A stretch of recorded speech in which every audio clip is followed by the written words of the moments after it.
हाँ जी, कैसे हो आप सभी।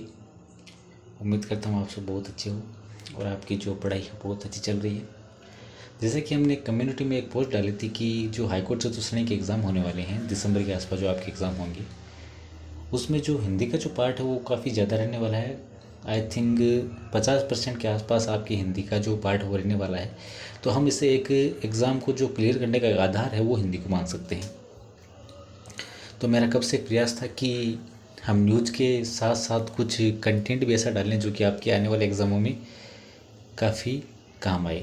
तो जैसे होने वाली जो राजस्थान सब इंस्पेक्टर परीक्षा है, हाईकोर्ट एलडीसी भी आने वाली कुछ दिनों में हाईकोर्ट एलडीसी की वैकेंसी आएगी, और जो हाईकोर्ट चतुश्रेणी है उसके एग्ज़ाम दिसंबर में होने वाले हैं। तो हिंदी है ये ज़्यादातर एग्ज़ामों में जैसे सीटी हो गई पूछी जाती है। तो आज की क्लास में हम डिस्कस करेंगे कि जो भी प्रश्न पूछे गए हैं आज तक हिंदी विषय के, उनके हम एक एक करके सारे टॉपिक्स के बारे में चर्चा करेंगे, और जो पुराने क्वेश्चन पूछे गए हैं वो मैं आपको यहाँ पे करवाने का प्रयास करूँगा, जिससे कि आप एग्ज़ाम के पास अगर इन क्वेश्चन को देख के जाएँ तो आपके लिए काफ़ी जो हेल्पफुल है वो साबित हो। तो बिना आपका कीमती समय गवाए हम आज की जो क्लास है वो शुरू करते हैं और डिस्कस करते हैं जो भी क्वेश्चन मैं लाया हूँ आपके लिए। तो हम इसमें महत्वपूर्ण जो 111 वैकेंस है जो आज तक पूछे गए हैं सभी एग्ज़ाम में, उनके बारे में चर्चा करने वाले हैं। तो ये उसका पहला पार्ट रहेगा, और इसके जस्ट बाद में हम इसका जो सेकंड पार्ट है वो लेकर आने वाले हैं। तो चलिए करते हैं शुरू बिना आपका समय गंवाए। मुक्ति पाने का इच्छुक वाक्यांश के लिए सार्थक शब्द है। मैं इससे उम्मीद करूँगा कि आप जो हैं इस क्लास को जो पूरा है वो देखने वाले हैं, जिससे कि आपकी हेल्पफुल ये हो। मुक्ति पाने का जो इच्छुक होता है उसको बोलते हैं मुमुक्षु। तो इसका जो राइट आंसर आपके पहले क्वेश्चन का वो ऑप्शन नंबर 4 हो जाएगा। चलते हैं नेक्स्ट क्वेश्चन की तरफ। युत्सु का अर्थ है, ये आपके सब इंस्पेक्टर में पूछा गया है। आरटेट जो प्रथम स्त्री परीक्षा उसमें पूछा गया है। तो युत्सु का अर्थ होता है युद्ध की इच्छा रखने वाला, वो जो होता है उसको बोलते हैं युत्सु।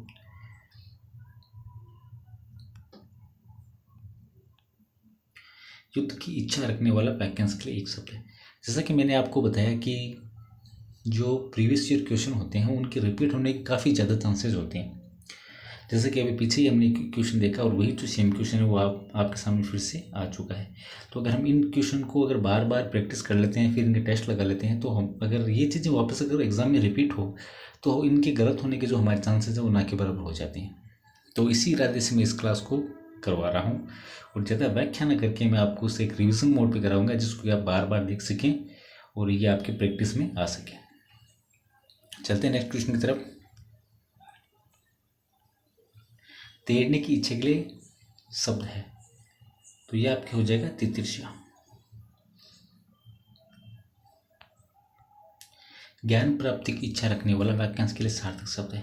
ये आपके पीएसआई में पूछा गया है, हाईकोर्ट एलडीसी में पूछा गया, आरजीएस जो आपका एग्जाम होता है उसमें पूछा गया है, और आरपीएस जो लिपिक परीक्षा 2013 में हुई, मतलब 3 से 4 एग्जाम में एक चीज़ पूछी जा चुकी है। तो इसके रिपीट होने के चांस और भी काफ़ी ज़्यादा हैं। ज्ञान प्राप्ति की इच्छा रखने, इसका जो आपका आंसर होने वाला है वो होने वाला है जिज्ञासु।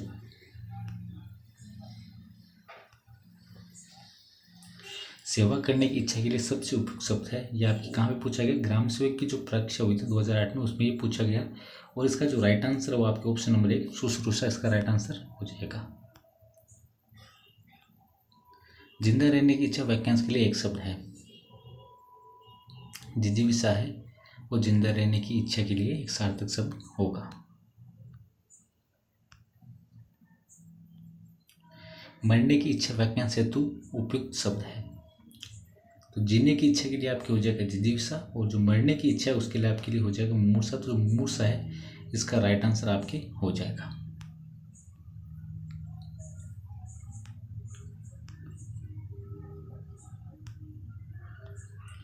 वाक्यांश के लिए एक शब्द के संदर्भ में असंगत विकल्प को चुनिए। काम, कोई काम करने की इच्छा चिकित्सा, बार बार युद्ध करने की इच्छा युत्सा, विजय प्राप्ति की तीव्र इच्छा चरिष्णु, रचना करने की इच्छा शिश्रिषा। तो आपके जो असंगत युग्म है ये आपके हो जाएगा ऑप्शन नंबर 1, कोई काम करने की इच्छा चिकित्सा नहीं होता है। दक्षिण पूर्व के बीच की दिशा को क्या कहते हैं, तो इसका जो आपके राइट आंसर है वो हो जाएगा अगन्य। चलते हैं हमारे नेक्स्ट क्वेश्चन की तरफ। उत्तर व पूर्व के मध्य की दिशा के वाक्यांश के लिए सार्थक शब्द है। ऑप्शन नंबर 1 ईशान, ऑप्शन नंबर 2 वायव्य, ऑप्शन नंबर 3 आग्नेय और ऑप्शन नंबर 4 नैऋत्य। जो उत्तर व पूर्व की दिशा के लिए आपके जो हो जाएगा ये आपके हो जाएगा ईशान। इसका राइट आंसर वो आपके ईशान हो जाएगा। संध्या और रात्रि के बीच का समय तो सर्वाधिक उपयुक्त शब्द है। तो जब आप देखते हैं कि शाम को जब खेत से गायें आती है, शाम मतलब रात के समय, तो जब वो गायें आती है झुंड में आती है तो वो ऐसे धूल को, जैसे जो कच्चे रास्ते होते हैं उनमें धूल को उड़ाते हुए आती हैं, तो गोधूली मतलब गौओं के द्वारा जो धूल उड़ाई जाती है उसकी वजह से उसको उस वेला को या उस समय को क्या बोलते हैं? गोधूली वेला। आधी रात अर्थ का द्योतक शब्द किस क्रमांक में है? तमिश्रा गलत, गलत, सरवरी गलत। जो निश्चित है ये आपका इसके राइट आंसर जो हो जाएगा आधी रात के अर्थ का द्योतक। इसके जो समानार्थी शब्द है वो निश्चित हो जाएगा। किस वाक्यांश के लिए प्रयुक्त शब्द सार्थक नहीं है? जिसका अनुभव किया जा चुका हो अनुभूत, जिसे जीता न जा सके अजय, बिना वेतन काम करने वाला अवेतनिक, दोपहर के बाद का समय पूर्वाहन। तो ऑप्शन नंबर जो 4 है वो आपके गलत हो जाएगा, क्योंकि दोपहर के पहले का जो समय होता है उसको पूर्वाहन बोलते हैं और दोपहर के बाद के समय को अपराहन बोलते हैं। तो ये आपके जो ऑप्शन नंबर 4 है ये गलत होने वाला। बाकी जिसका अनुभव किया जा सके अनुभूत ये भी सही है, जिसे जीता ना जा सके ये भी सही है, और बिना वेतन काम करने वाला अवेतनिक ये भी आपके सही है। दूसरों की त्रुटियां दोष खोजने वाला कहलाता है। आपने नोटिस किया होगा कि आप जब किसी ग्रुप में बैठे रहते हैं तो कोई ना कोई एक पर्सन ऐसा होता ही है जो मतलब जैसे 4 लोग बैठे हैं तो जो 5वां पर्सन होता है उसकी चुगली करता है, और जैसे तीसरा जाके उठा तो उस तीसरे की चुगली मतलब स्टार्ट कर देता है, क्योंकि उसका जो कहीं ना कहीं ये रक्त में चीज़ें होती कि मुझे तो बस कैसे ना कैसे करके लोगों में कमियां निकालनी है। तो इस प्रकार का जो व्यक्ति होता है उसको कहते हैं छिद्रान्वेषक, और ये जो कमियां निकालने का जो कार्य होता है उसको बोलते हैं छिद्रान्वेषण।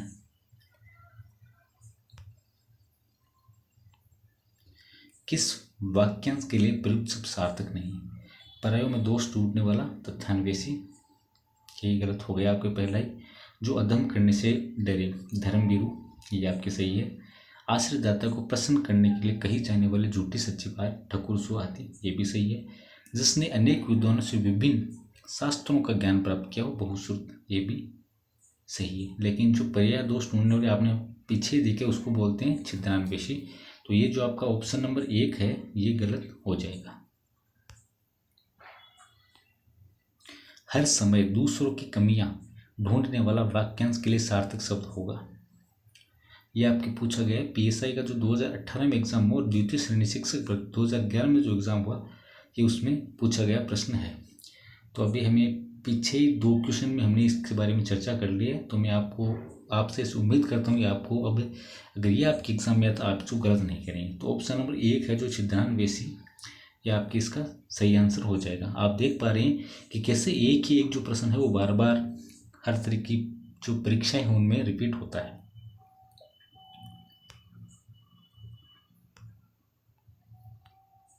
इंद्रियों से संबंधित है वह है इंद्रिय, इंद्रियातीत, इंद्रियातीत, इंद्रियोन्मुख। तो ऑप्शन नंबर 1 जो आपका है ये हो जाएगा इंद्रिय। जो ज्ञानेंद्रियों की पहुंच से बाहर हो वाक्यांश के लिए उपयुक्त शब्द होगा। असिस्टेंट एग्रीकल्चर ऑफिसर एग्जाम जो आपका 2019 में हुआ था उसमें ये पूछा गया था। तो इसका हो जाएगा आपके जो ज्ञानेंद्रियों की पहुंच के बाहर हो।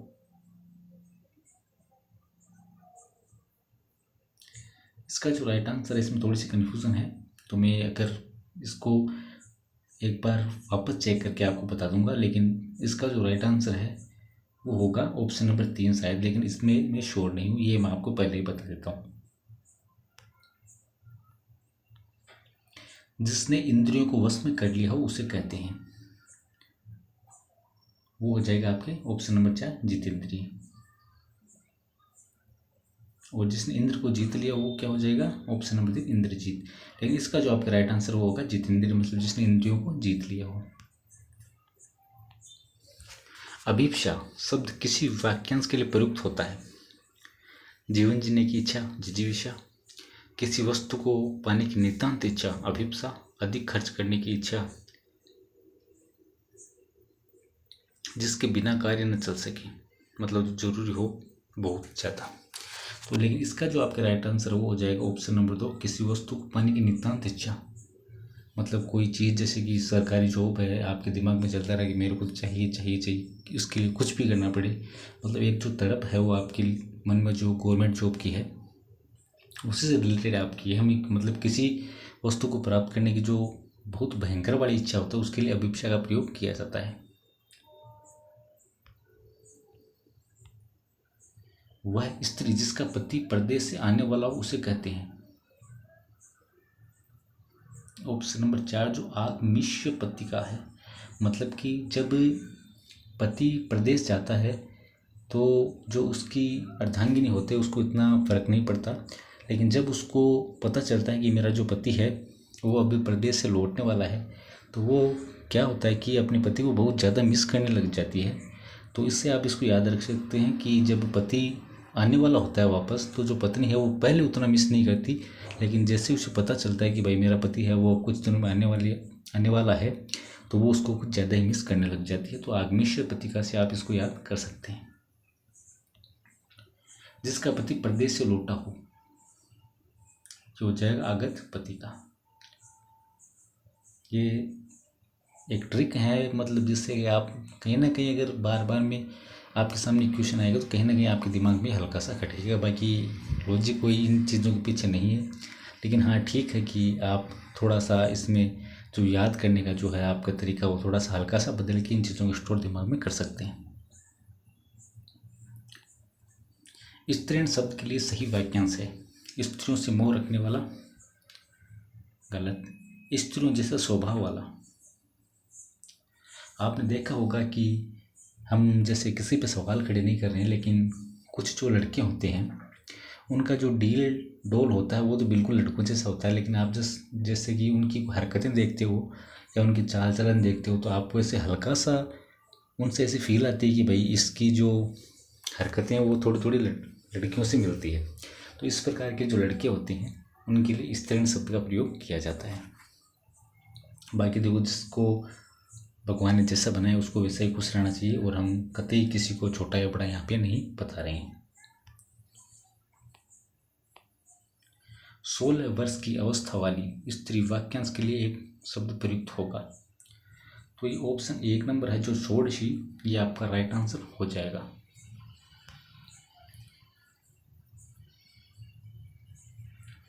कम बोलने वाले को क्या कहते हैं? लघुभाषी, मितभाषी, अतिभाषी या मृदुभाषी। मीठा बोलने वाले को कहते हैं मृदुभाषी, और जो कम बोलता है उसको बोलते हैं मितभाषी, और जो बहुत ज़्यादा बोलता है उसको बोलते हैं अतिभाषी। लेकिन इसका जो राइट आंसर वो आपको जाएगा ऑप्शन नंबर 2 मितभाषी। किस वाक्यांश के लिए प्रयुक्त शब्द सार्थक नहीं है? कड़वी बातें सुनने वाला, ये पहला ही आपके गलत हो गया, क्योंकि कड़वी बातें सुनने वाला कटुभाषी नहीं होता है, कड़वी बातें बोलने वाला होता है वो उसको कटुभाषी कहते हैं, सॉरी। किसी वस्तु का चौथा हिस्सा चतुर्थांश, बिल्कुल सही है। देश के प्रति भक्ति रखने वाला देशभक्त, और देश के प्रति भक्ति नहीं रखने वाला देशद्रोही। हिसाब किताब रखने वाला सॉरी लिखने वाला लेखपाल। तो ऑप्शन नंबर जो 1 है वो आपके इसका राइट आंसर हो जाएगा। चलते हैं नेक्स्ट। मितभाषी शब्द किस वाक्यांश के लिए उपयुक्त है? जो मीठा बोलता है मृदुभाषी, जो बिना विचारे बोलता है, जो कम बोलता है मितभाषी, और जो धीरे धीरे बोलता है धीरेभाषी, सॉरी। लेकिन इसका जो राइट आंसर वो आपके हो जाएगा ऑप्शन नंबर 3 जो कम बोलता हो जाएगा मितभाषी। हाईकोर्ट एडलिस्ट जो 2022 में जो अभी एग्जाम हुआ था आपके पिछला, उसमें ये क्वेश्चन पूछा गया था। वाक्यांश के लिए सार्थक शब्द की दृष्टि से कौन सा विकल्प असंगत है? जिसका काम सिद्ध हो चुका हो, कर्तार्थ किए हुए उपाय को न मानने वाला कृतज्ञ सही है। जो श्लोक से अलग हो अलौकिक, जो कम बोलता हो मिष्टभाषी, जो कम बोलता है उसको मितभाषी कहते हैं, ना कि मिष्टभाषी। मिष्टभाषी उसको कहते हैं जो मीठा बोलता है। आपने देखा होगा कहीं लोग बोलते तो इतने मीठे हैं कि आपको लगता है कि इससे अच्छा कोई है ही नहीं, लेकिन जैसे जैसे आप उनके साथ बैठते हैं, उनकी जो बातें हैं वो सुनते हैं, उनको उनका जो रियल करेक्टर है वो आप उसको देखते हैं, तब आपको पता चलता है कि बोलता कुछ और है और इसके मन में कुछ और है। जैसे मुंह में राम बगल में छुरी, कि मतलब बोलते तो बड़े मीठे मीठे हैं, लेकिन जब आप उनको सच में पहचानते तो आपको पता चलता है कि इंसान कैसा है। जो बोलने में बहुत चतुर हो, उक्त वाक्यांश के लिए उचित एक शब्द चुनिए। बातों नहीं, बहुत ज़्यादा बातें करने वाला। अतिशयोक्ति, किसी चीज़ को बहुत बड़ा चढ़ा के कहना कि हमारे दादा तो 1947 में उस लड़ाई में थे, 10 पाकिस्तानियों को और या जो पास के देश वाले थे उनको भगा दिया, उनको हाथों से पीट पीट के मार दिया। मतलब जो बात है ही नहीं, छोटी मोटी बात है, कोई थोड़ा सा भाग लिया था किसी युद्ध में और आप उसको बहुत ज़्यादा बड़ा चढ़ा के बोल दो, अतिशयोक्ति है। वाक्पटु, इसका जो राइट आंसर है वो आपको चाहिए ऑप्शन नंबर 3, वाक्पटु, जो बोलने में बहुत चतुर हो। किसी भी पक्ष का समर्थन नहीं करने वाला होता है, निष्पक्ष। ऑप्शन नंबर जो है ये आपके इसका राइट आंसर हो जाएगा। एक और इन्फॉर्मेशन मैं आपको देता हूँ, अगर आपको इन सभी वाक्यांश के लिए जो एक शब्द है, इन सब की अगर आपको चाहिए PDF, कि आप चाहते हो कि हमें PDF चाहिए एक जगह जिससे कि हम इनको पढ़ सकें, तो आप हमारे जो टेलीग्राम ग्रुप है जो भी मैंने नया बनाया है, तो आप उसमें जुड़ सकते हैं। इसकी जो क्लासेस जितनी भी PDF होगी, चाहे ये हो चाहे अगली हो, तो वो जो मेरे सामरिया क्लासेस नाम से मेरा जो है वो आपके टेलीग्राम चैनल है, मैं उसकी लिंक भी आपको डिस्क्रिप्शन में मिल जाएगी और इस वीडियो के जो कमेंट बॉक्स में मैं डाल दूँगा, तो आप वहाँ से ग्रुप ज्वाइन कर सकते हैं, जिससे कि जितनी भी इन्फॉर्मेशन है एग्ज़ाम से रिलेटेड या जितनी भी क्लासेज यहाँ पे करता हूँ, ये सभी मैं आपको मर्ज करके एक PDF में प्रोवाइड करवा दूँगा। चलते हैं नेक्स्ट की तरफ। जिसकी पहले आशा नहीं की गई हो वह है। देखिए, राजस्थान पुलिस सब इंस्पेक्टर में, हाईकोर्ट LDC में, RS में और महिला पर्यवेक्षक में 4-4, 5-5 एग्जाम में एक ही क्वेश्चन पूछा गया है। जिसकी पहले आशा नहीं की गई वो हो जाएगा अप्रत्याशित। मतलब कोई चीज़ें जो अचानक घट जाती है, जिनकी हमने सोचा ही नहीं कि ऐसा भी हो सकता है, तो ऐसी कुछ घटनाएं हमें देखने को मिलती है, तो वो अप्रत्याशित आपका राइट आंसर हो जाएगा। बहुज्ञ शब्द का सही अर्थ है जानने की इच्छा रखने वाला, जिज्ञासु, जो अध्ययनशील हो, जो कम जानता हो, अल्पज्ञ, और जो बहुत जानता हो वो बहुज्ञ। तो जो राइट आंसर है वो आपके होने वाला है इसके अंदर बहुज्ञ। जो बहुत जानकार उसको क्या बोलते हैं आप? बहुज्ञ बोलते हैं। चलते हैं नेक्स्ट की तरफ।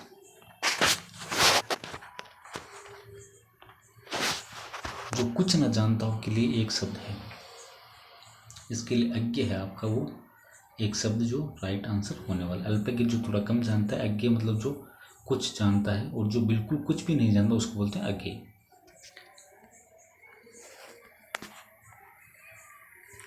जिसे जाना ना जा सके, सॉरी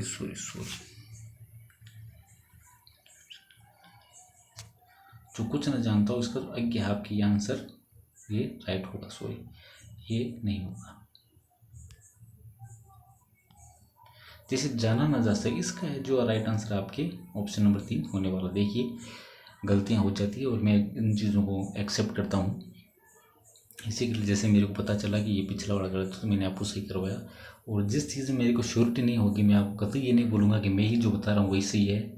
गलतियाँ मेरे से भी हो सकती है और इन कुछ चीज़ों को मैं बिल्कुल मानता हूँ, लेकिन मैं इतना विश्वास रखिए कि अगर मेरे से गलती होगी तो चाहे मैं आपको कमेंट में या कहीं और भी, मैं उस चीज़ को अपनी गलती मान के उसमें सुधार करने का पूरा प्रयास करूँगा।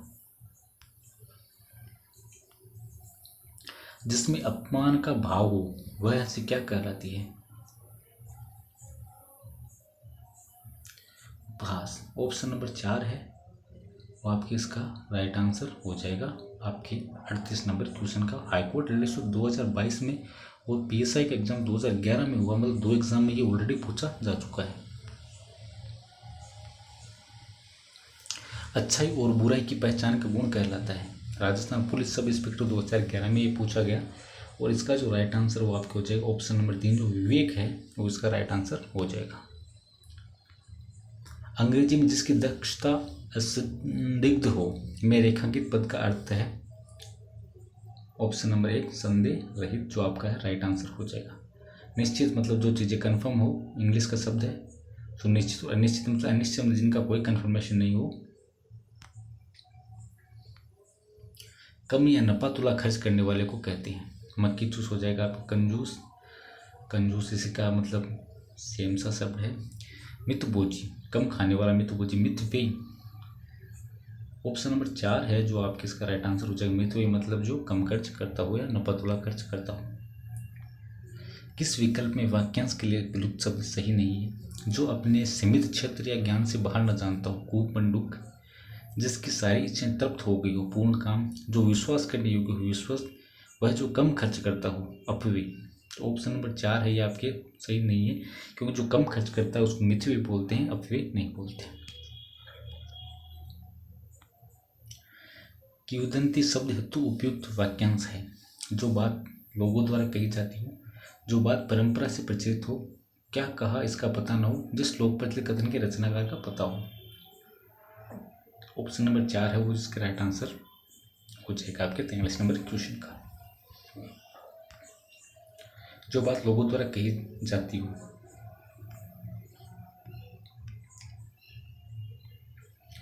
आगी बड़वाग्नि ते बड़ी है आग पेट की में बड़वाग्नि शब्द निम्नलिखित में किस एक के लिए प्रयुक्त हुआ है? इसमें से सही का चयन कीजिए।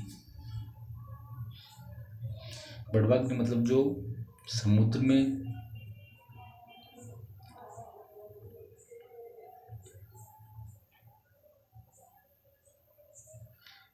लगने वाली जो आग होती है उसको बड़वाग्नि बोलते हैं। जंगल में लगने वाली आग को क्या कहते हैं?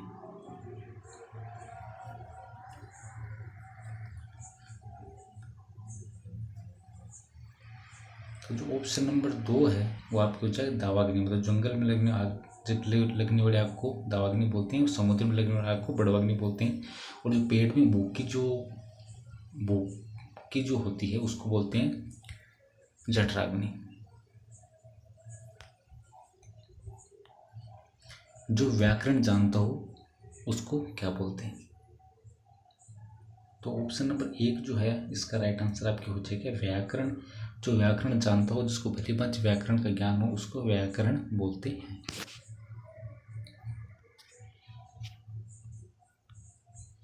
वह जो किए हुए उपकार को न माने वाक्यांश के लिए उपयुक्त शब्द होगा। कृतज्ञ मतलब जो उपकार को माने।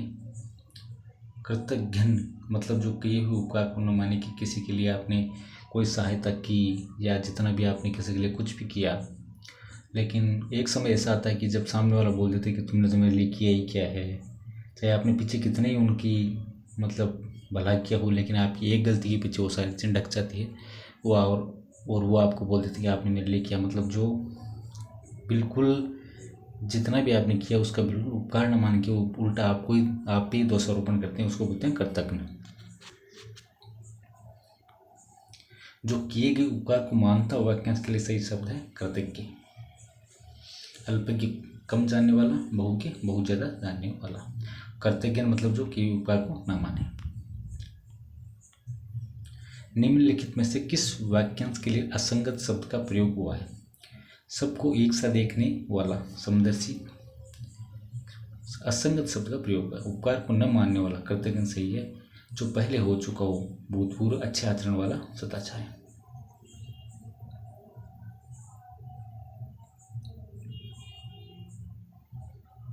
ऑप्शन नंबर 3 है जो आपके इसका राइट आंसर हो जाएगा। जिसका मन व ध्यान दूसरी तरफ हो के लिए एक शब्द होगा। मनन किसी चीज़ पे मनन करना, चिंतन करना, मतलब किसी एक पर्टिकुलर चीज़ पे आप अपना फोकस डाल के किसी चीज़ को कर रहे हो तो मनन मतलब आप बहुत ज़्यादा गहरी चिंता में उस चीज़ के बारे में विचार कर रहे हो। मनवा ये सॉन्ग है आपके, कौन सी मूवी थी उनकी, शाहरुख खान की, कहते हैं हमको प्यार से इंडिया वाला, उसका सॉन्ग है मनवा। 50 नंबर क्वेश्चन आपके इसका जो राइट आंसर हो जाएगा अन्य मनस्क। तो ये जो जिसका मतलब जो बैठा यहाँ और उसका मन कहीं और है, उसके लिए जो प्रयुक्त शब्द होता है उसको बोलते हैं अन्यमनस्क। तो चलिए मिलते हैं अगली कक्षा में, और मेरा प्रयास रहेगा कि जितना जल्दी हो सके आपके जितने भी क्वेश्चन पूछे गए हैं उनको मैं कम समय में आपके लिए एक रिवीजन मोड पे लेके आऊँ, जिससे कि आपको इनका फ़ायदा मिल सके। तो चलिए इसी के साथ धन्यवाद, मिलते हैं अगली वीडियो में।